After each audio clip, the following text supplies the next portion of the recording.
എല്ലാം ഉപരി നമ്മൾ ഇതുവരെ കേട്ട കവർച്ചയൊന്നും അല്ല ശബരിമലയിൽ നടന്നിരിക്കുന്നതെന്ന് ഇപ്പോൾ വ്യക്തമായി വരിക.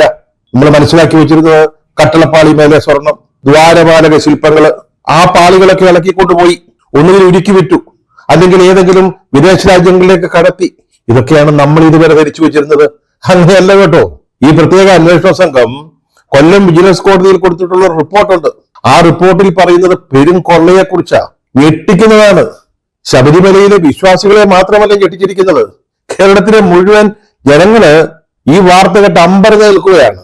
ക്ഷേത്ര ശ്രീകോവിലിന്റെ കട്ടിളയിലെ 7 പാളികളിലെ സ്വർണം ഈ കവർച്ചക്കാർ അടിച്ചുകൊണ്ടുപോയി എന്നാണ് അന്വേഷണ സംഘം വിജിലൻസ് കോടതിയിൽ പറഞ്ഞിരിക്കുന്നത്. കട്ടിളപ്പാളികൾക്ക് മുകളിലെ ശിവരൂപം, വ്യാളിരൂപം, ഇതൊക്കെ സ്വർണം പൊതിഞ്ഞു വെച്ചിരുന്നതാ. ഇപ്പോഴതൊന്നും കാണാനില്ല.